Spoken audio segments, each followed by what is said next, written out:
Hello Ray class, I'm gonna go ahead and go over the run of Uber Atziri I did with the Blade Vortex crit build. I do die twice within this run, but I'm gonna go ahead and leave them in, but I will try to comment and explain like the process through which where I did right, where I did wrong, and what to watch out for each part. Some viewers have suggested I leave some in-game volume in, and I did just that. Hopefully it's not too distracting. And thank you for the suggestions, by the way.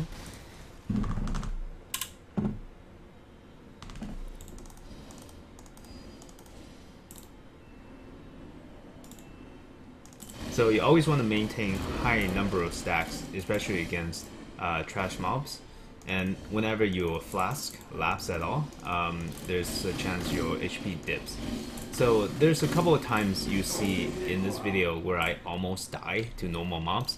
This is because I'm not using Vaal pact, but instead using Acuity. So I'm trying to test out whether or not Acuity will save a lot of points. As it turns out, the conclusion I came out after this run is that Acuity is not the best choice. It might be just better to stick with Vaal pact. So you want to wind out all the blades you can in preparation for the Vaal boss. I hit all my flasks, just smash the buttons, and I get him down quite a bit. I don't want to kill him yet. I don't want to enrage the Vaal just yet. So he's going to pop up next to him. I finish him off after already bursting down the other one quite a bit. Now I dodge the smash. That's very important. William Blade to do that. And the smash does pretty much lethal damage for most builds. I think I'm able to tank it. But if you can, definitely avoid the smash.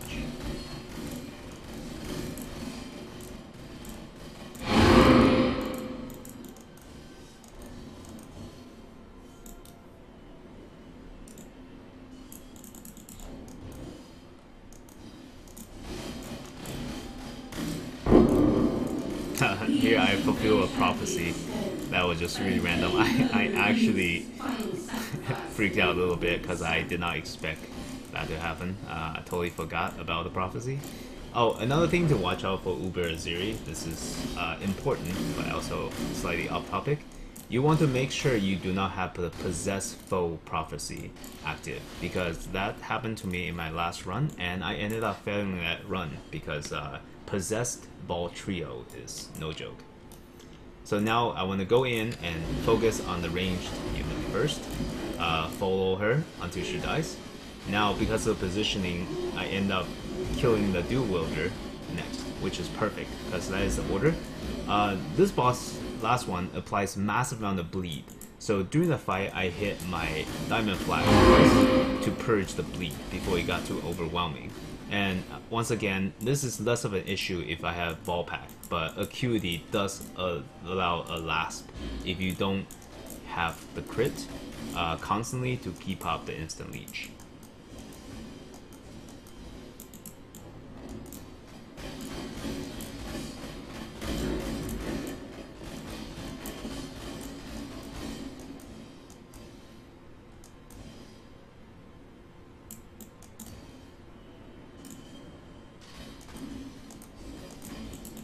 So I decided to go straight for the boss. I'm gonna come back and pick up all these trash mobs later, but another reason why I'm skipping them right now is because I'm using both Vaal haste and Vaal clarity, and in case I die and feel like I need those skills, I can come back and charge it.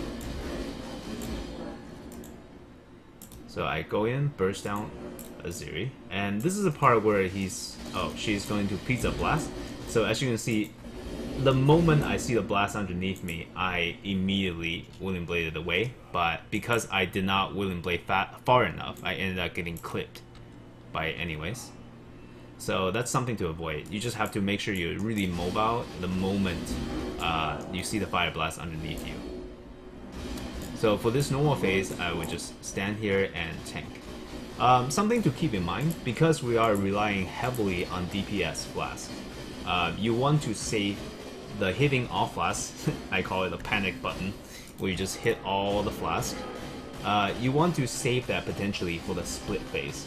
This will allow you to kill it much faster And because the split phase end up having much more ground effects, there's the fire trap, the flame blast, and everything, you want to finish that phase as soon as possible. So now, during the normal phase, you can just run around and just make sure you don't get hit by the trap. I got really unlucky there. There wasn't really anywhere for me to dodge. I tried to stand just between the traps, but it didn't work out. So, also, before you go in, you want to wind up your blade, like I'm doing here. So, that way you will be doing max amount of damage as soon as possible. So, I'm out the normal phase. Notice I did not hit my flask. Now, the first thing I'm looking for in the split phase is where is the mirror reflect Atziri.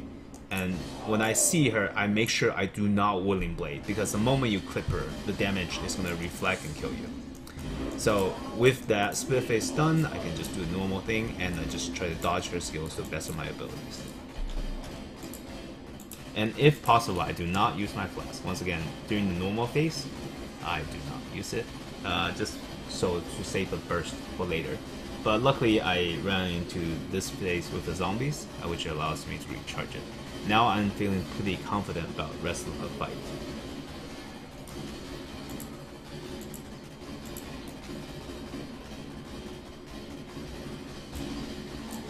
Yeah.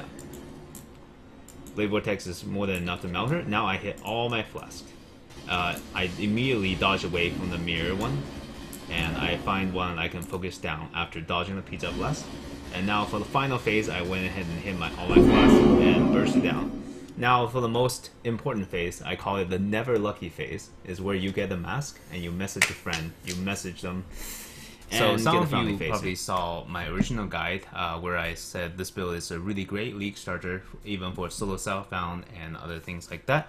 So it was. It allowed me to farm up a lot of currency early in the league, it allowed me to clear a lot of endgame content. So I played around with the gear somewhat, and I also tested out different variations. I tried Pleasure Hand, it did not end up too well, but I'm trying out Atziri's Acuity. It's okay, actually. I was hoping it would be a lot better, because it is a hyper luxury item that some builds run on crit. And it just ended up not being that impressive, mainly because our trees already took us really close to Vaal pack. So it didn't save me that many points in the long run, and it's just something that I could do without. The first thing I want to talk about is my helmet. So I'm using Devoto's Devotion. This helmet spot is very, very flexible. You don't need to use Devoto's at all. I personally like it because the extra movement allows me to weave around, dodge wherever I need to, and my resist isn't in trouble at all. So as you can see, I am capped on resist, so I can afford to use this. And so I got the increased Blade Vortex duration. All the Blade Vortex enchants are pretty good. For boss killing, you probably want duration, because you want to spin up 20 blades and maintain 20 blades as often as possible, and the extra duration, even though it's very short, it's like a second or so, it will still help you maintain the full stacks. And because in boss fights you're going to be jumping around, dodging as many things as possible. So on this helmet, you can put it on any other four link slots. I have cast when damage taken, Immortal Call. I leave cast when damage taken level 10. It's just my personal preference, because I also like to cast some other things. So cast when damage taken, Immortal Call, increased duration for the Immortal Call. It's barely makes a difference, but it's gonna make some difference. Assassin's Mark, I just like it, and I have it linked to cast when damage taken support, so that I don't have to worry about it or constantly cast it. This is to free up the reservation from Enfeeble so that I can use Hatred and Arctic Armor. So curses are 80% less effective on bosses. This means that Enfeeble for like the endgame bosses is not that blasphemy. I meant with curses on the very endgame bosses isn't as important as when you're clearing normal content. For normal content clear, I will probably run one curse on blasphemy, and then I'll try to run one hatred.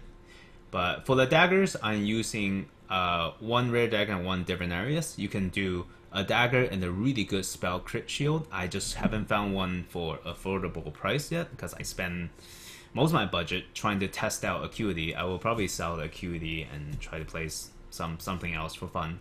But because of that, I had to skimp out on the really good spell damage shield. So if you have one, definitely use that with a really quality rare dagger. But you can just do all the content with double Divinariuses. I've been doing that for quite a while, and in fact I bought this dagger like yesterday. So you don't really need this dagger, but I wanted to buy it in order to show like what's potentially a good dagger for you if you have the extra budget. So as you can see, in terms of spell damage, with those two rolls combined, you have more than 60% spell damage, roughly under 100 increased critical strike chance for spells. That's both of those things are comparable to Divinarius. So why would I use this over Divinarius? Two reasons. One is the global critical strike multiplier. So that's a really nice bonus, another way to boost your damage. And if you do wielding it, you can potentially get a lot more multiplier, and that's just a nice way to just boost your DPS even further.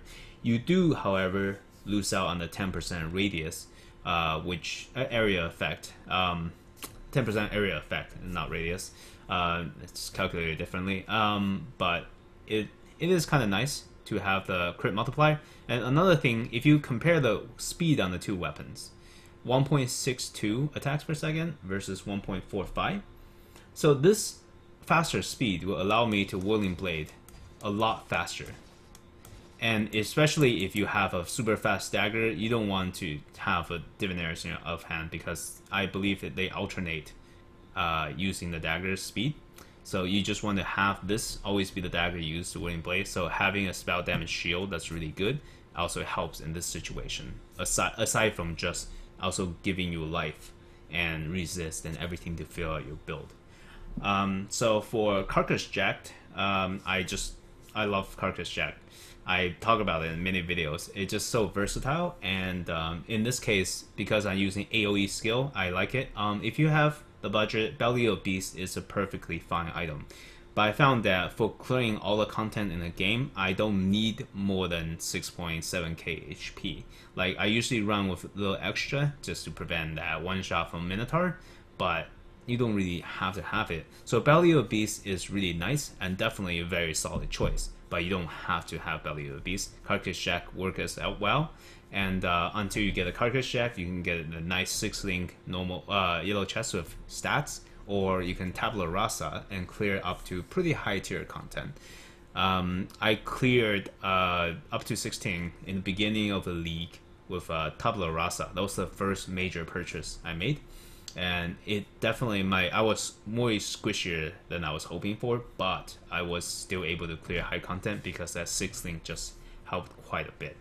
For rings, I have two very excellent rings. For rings, you just want resist, and you want strength and life, pretty much.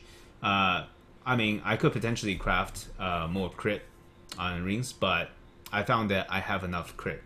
The increase is rather marginal, and I just want the strength for the life and resist.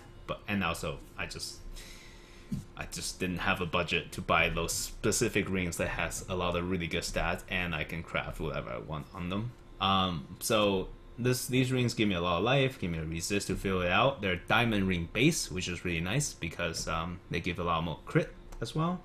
For belt, I'm using Belt of a Deceiver. This is a very cheap option. It nicely fills out your build, but if you find yourself needing more resist, this is potentially another slot you can replace with a nicely rolled rare belt with a lot of resist. So for necklace, I'm using high life, spell damage, critical strike chance. If you can get critical strike multi on it as well, then they will be amazing necklace. In fact, if you had to choose between critical strike multiplier and critical strike chance, I would choose the multiplier. Now, to the gloves, this is my normal gloves. Before I started testing out Atziri's Acuity, I was using this pair of gloves. It gives a lot of life, it gives a lot of resist, it gives a lot of mana, and I was simply I did not have mind over matter. and then I simply came down and took Vaal Pact. That allowed me to clear all the content, Uber Atziri, Shaper, and everything. But since I could afford it, I saved up enough, I decided to try the Acuity, see if it's really a drastic change. And it turns out it really isn't. In fact, it's not strictly better either, because this build reaches near max crit, but it's not quite max crit. So if you're very unlucky, even with all the diamond flasks and things like that up, you could potentially not hit crit 2 or 3 times in a row and fail to instantly leech, which might lead to your character dying. So Acuity is really nice luxury item. I don't hate it, but at the same time I'm not in love with it. So that's that. Just get yourself some nice gloves. Calm's Roots, it's really nice. Unwavering Stance means you can't get stunned, and it means you can also ignore Temporal Chain, which is fantastic. And because you have Willing Blades as a really nice movement skill, you don't need to have movement speed on your boots, but a lot of people like having movement speed on their boots. I am one of those people. So when I'm not doing the endgame bosses, I will switch to normal boots, and when I'm not doing Temporal Chains, I will switch to normal boots. So there's that. And yeah, on top of that, the most important, arguably, is the Flask, right? Atziri's Promise, it's a very cheap option. Definitely get one with good rolls as possible. Well-rolled one won't break your bank for the most part. So for Diamond Flask, you always want a Diamond Flask. So on one of these flasks, you want to have immunity to bleeding, because bleeding is a really common killer of builds. You definitely want that, and Diamond Flask is also really helpful. It brings us from 60%-ish crit to an effective 90% crit, because the way lucky strike chances works. Also, Mana Flask, I am using it partly because I'm running I'm trying out Mind Over Matter. Mind Over Matter, coincidentally, not something you need for the in-game bosses. I'm trying it out. I am still undecided on whether or not it's worth it, because it is a couple points of investment, and it potentially could really put you in mana troubles. But we'll come to that. Taste of Hate, Sin's Rebirth. These are the most expensive flasks for this build, and they are very pricey. But the thing is, Taste of Hate gives both extra damage and extra mitigation. You're gonna take a lot less physical damage when you have it up, and you're gonna do a lot more cold damage when you have it up. So that's something I would highly recommend. And in fact, if you ask which would I choose, if you can only afford one of them, I would most likely go with Taste of Hate, because the mitigation is quite good. 20%. It really reduces your physical damage taken by a significant amount. Sin's Rebirth gives you Unholy Might, which will give you more damage than Taste of Hate will, but without as much mitigation. So just judge accordingly, and Sin's Rebirth will increase your damage quite a bit. It takes your physical damage and gives you an extra 30% in Chaos, based on your physical damage, because Unholy Might works that way. Anyways, thank you so much for watching. If you still have any questions about the builds I have, please feel free to leave a comment down below, and I will try to answer them as fast as I can. Sometimes I don't see it till the next day, because I do have to work every day, so I will try to get to it as soon as I can. But yeah, I wish all of you guys good luck with your search for the epic loots, and yeah, this is the guy signing out.